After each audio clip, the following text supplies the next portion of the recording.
Selamat sore pemirsa Solo Pos TV, ini adalah siaran perdana Solo Pos TV melalui program acara Lintas Kota edisi Senin 18 November 2013. Selama beberapa menit ke depan, saya, Vivi Arifiani, akan mengajak pemirsa untuk mengikuti kabar terkini dari Solo Raya. Gunung Merapi di perbatasan Jawa Tengah dan Jogja meletus Senin pagi tadi. Abu vulkanik dari Gunung Merapi bertebangan dan menyelimuti kawasan Solo Raya. Merapi mengeluarkan asap tebal disertai abu vulkanik hingga ketinggian 2000 meter. Letusan Gunung Merapi dipicu gempa tektonik lokal. Hujan abu dari Gunung Merapi dirasakan warga Solo Raya seperti Solo, Sukoharjo, Boyolali, Klaten, Sragen, dan Karanganyar. Dari pantauan Solo Pos TV di kawasan Bangak, Kecamatan Banyudono, Senin pagi, hujan abu menyebabkan jarak pandang pengguna jalan tak lebih dari 1 kilometer. Butiran pasir yang tersebar di jalanan mengakibatkan beberapa pengendara sepeda motor terpeleset. Kondisi serupa juga terjadi di kota Solo.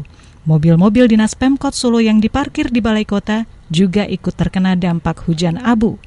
Selain itu, jalan di kawasan Solo juga memutih dipenuhi abu dan pasir. Meski meletus, status Gunung Merapi masih dinyatakan aktif normal. Badan Penanggulangan Bencana Nasional atau BNPB memastikan kondisi Merapi masih normal. Warga di lereng Gunung Merapi di Sleman, Magelang, Klaten, dan Boyolali sudah kembali beraktivitas dengan normal. Urisa Filosa, Taufik Sidik, Solo Pos TV melaporkan. Letusan Gunung Merapi juga membuat Boyolali diselimuti abu vulkanik. Tentara dan polisi pun membagikan masker kepada warga Boyolali. Warga Boyolali dikagetkan dengan hujan abu Senin pagi. Abu yang berasal dari Gunung Merapi itu membuat kawasan Boyolali memutih. Debu berterbangan dan memenuhi seluruh kawasan kota susu itu. Lalu lintas di Boyolali pun sempat terganggu karena jarak pandang berkurang. Jajaran Polres Boyolali dan Kodim Boyolali pun membagikan masker kepada pengguna jalan. Hal itu dilakukan agar warga tidak terpapar debu vulkanik. Warga antusias dengan pembagian masker tersebut. Hingga Senin siang, abu tipis masih menyelimuti sebagian Boyolali. Septia Rianti, Solo Pos TV melaporkan. Ratusan makam di permakaman Mipitan, Semanggi, Pasar Kliwon digusur. Rencananya, lahan permakaman akan disulap menjadi taman cerdas. Ahli waris makam sudah mulai membongkar makam keluarga mereka Jumat. Pembongkaran juga melibatkan petugas Dinas Kebersihan dan Pertamanan. Warga merelokasi makam keluarga mereka ke beberapa tempat permakaman umum di Solo, diantaranya Permakaman Danyung, Untoroloyo, dan Daksinoloyo. Tidak ada kompensasi yang diberikan Pemkot, namun biaya pembongkaran makam sepenuhnya ditanggung pemerintah.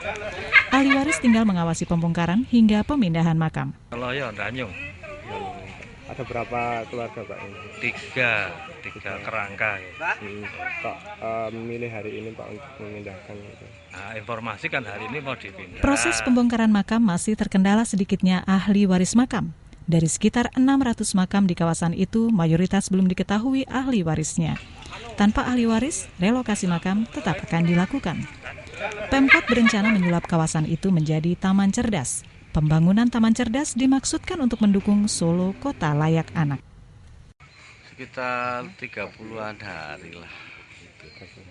Kita gambarkan. Nanti tinggal dari kelurahan, SPK-nya kapan. Taufik Sidik, Solo Pos TV melaporkan. Dari Solo kita berpindah ke Boyolali. Mimpi besar Pemkab Boyolali untuk membangun kantor baru kian nyata. Setelah mendapat kucuran dana ratusan miliar rupiah, Pemkab kembali ingin menambah anggaran untuk menuntaskan relokasi kantor pemerintahan. Pemkab Boyolali mengajukan dana 55 miliar rupiah untuk menuntaskan pembangunan kantor Pemkab di Kelurahan Kemiri, Kecamatan Mojosongo. Kompleks perkantoran terpadu Pemkab Boyolali sudah dibangun sejak 2 tahun terakhir. Di sana sudah berdiri kantor Bupati Boyolali, gedung inspektorat, kantor Badan Penanaman Modal Perizinan dan Pelayanan Terpadu, Badan Perencanaan Pembangunan Daerah, beberapa kantor lain termasuk pendopo dan alun-alun.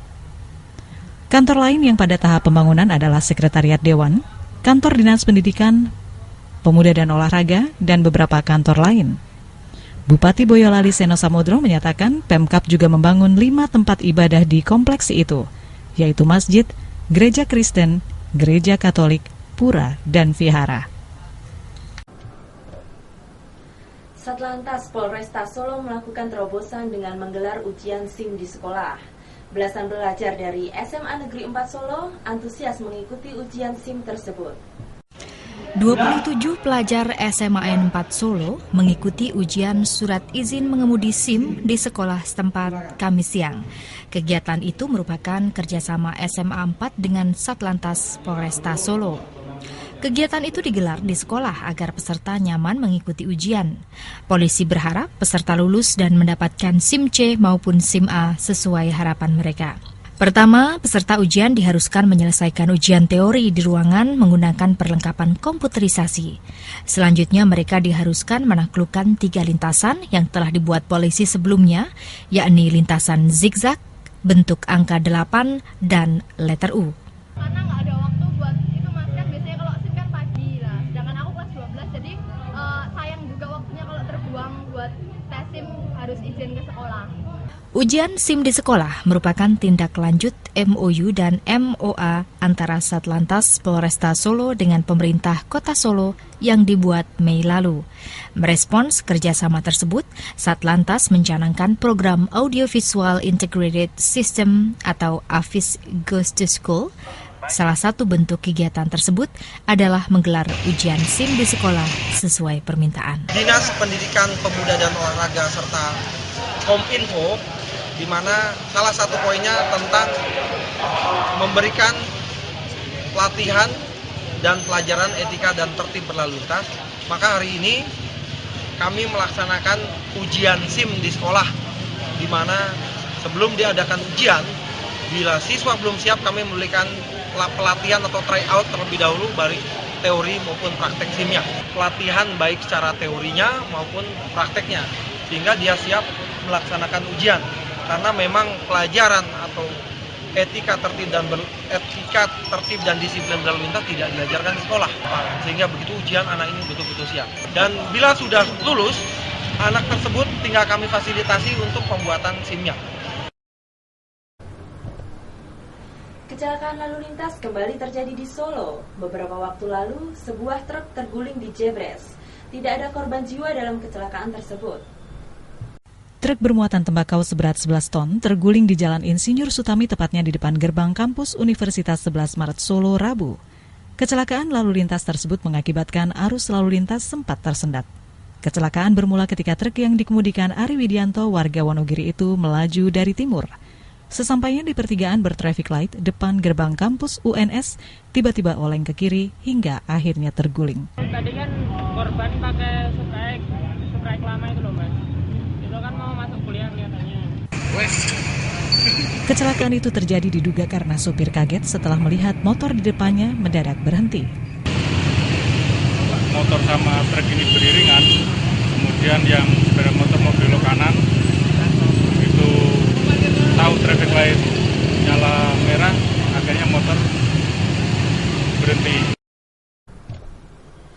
Pemirsa, demikian tadi sajian Lintas Kota Solo Pos TV. Saya Vivi Arifiani, sampai jumpa di sajian berikutnya.